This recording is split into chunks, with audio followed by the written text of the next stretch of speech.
Hello everyone. In this video we're going to talk about many things, including a phrase that takes plural instead of singular verbs. And that phrase is a number of.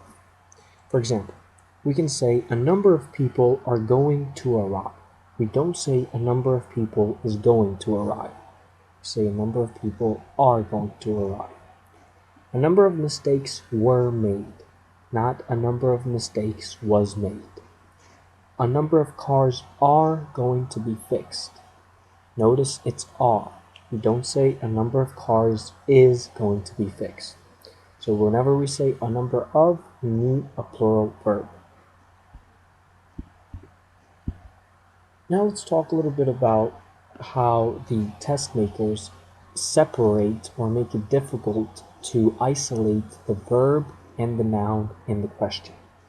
One of these ways is the following format: a subject, a non-essential clause, and a verb. The non-essential clause is right between the subject and the verb. And if you remember from the previous video, the most important thing you can do is isolate the subject and the verb. And never forget, singular subject requires a singular verb, plural subject requires a plural verb.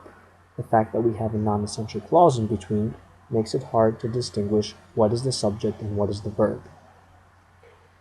A non-essential clause does not need to be there, and it can be really removed or readily removed, because after all, it's non-essential.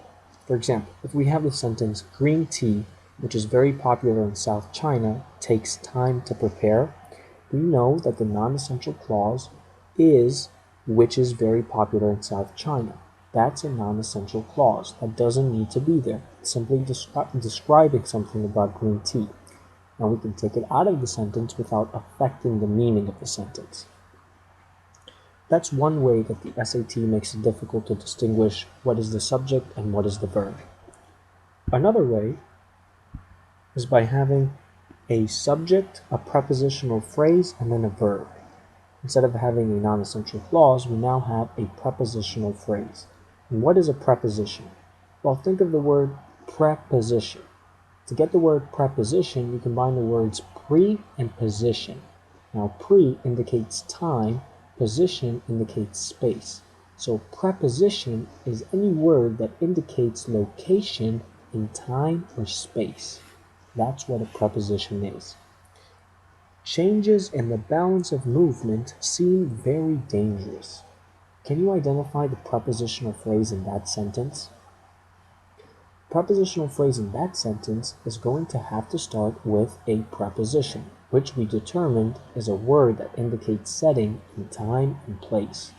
The preposition is the word in, because we can say in the car or in the future. It indicates location in time and place.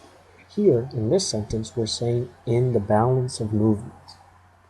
So we have a prepositional phrase. What's our subject? Changes. What's our verb? Seem. Changes is plural. Seem is plural. If this said changes in the balance of movement seems very dangerous, that would be incorrect, because changes is plural, therefore it needs a plural verb. And seem is plural, so this sentence is correct. What's another way that the SAT makes it hard to distinguish between a subject and a verb? How does the SAT make it hard to locate the subject and the verb? Another way that they do it is by having a prepositional phrase, a verb, and a subject. So in this instance, instead of having a subject, a verb, a prepositional phrase, the order is reversed, and this makes the sentence sound a bit strange. For example, along South Canada runs a very major pipeline. Along South Canada runs a very major pipeline. Can you identify the prepositional phrase in this sentence? Remember, a preposition indicates setting in time and place. The prepositional phrase is along South Canada, because we have a setting, we have a place along South Canada. Runs, that's our verb, a very major pipeline. Pipeline is our subject. So pipeline runs along South Canada. That's typically how most people say that sentence. We would say it normally as subject, verb, prepositional phrase. But here, the order becomes prepositional phrase, verb, subject. So those are the three ways that the SAT makes it difficult to distinguish where and what is the subject, as well as where and what is the verb. Because all we have to do in order to correct subject-verb agreement errors is find where the verb is and find where the subject is. And we know that if a subject is singular, it needs a singular verb. If a subject is plural, it needs a plural verb. Another important rule that we have to know. When neither is not paired with nor and the sentence has two singular nouns, we need a singular verb. So remember, when neither is not paired with the word nor and the sentence has two singular nouns, we need a singular verb. If it has a plural verb, that's wrong. Both the chef and his aide were there, but neither was happy. Do you see what the subjects are? We have two singular nouns, chef and aide. Chef is singular, aide is singular. And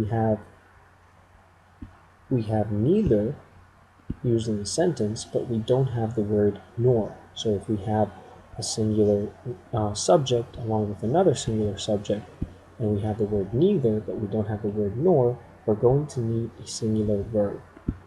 Both the chef and his aide were there, but neither was happy. If we say both the chef and his aide were there, but neither were happy, that would be wrong.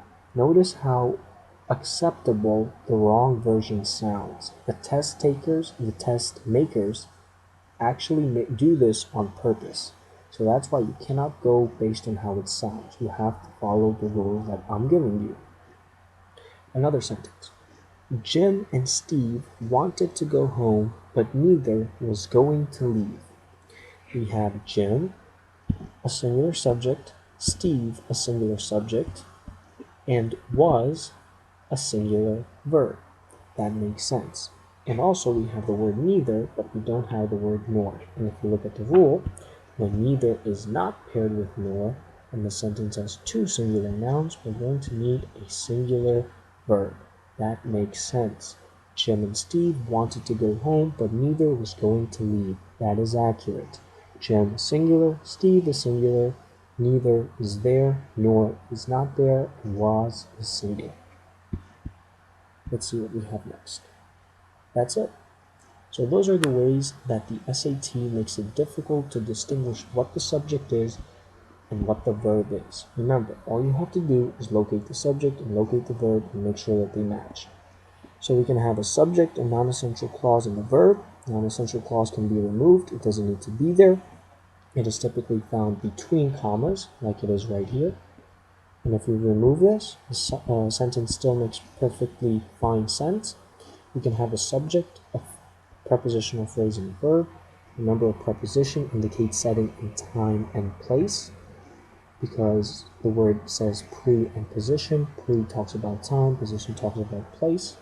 We can have a prepositional phrase, a verb, and a subject, which makes the sentence sound a bit strange, but it still makes sense. And finally, we have the important rule that if you have the word neither, but you don't have the word nor, and you have two singular nouns or subjects, you're going to need a singular verb. I hope you understood all of that. If you didn't, you can simply rewatch the video again.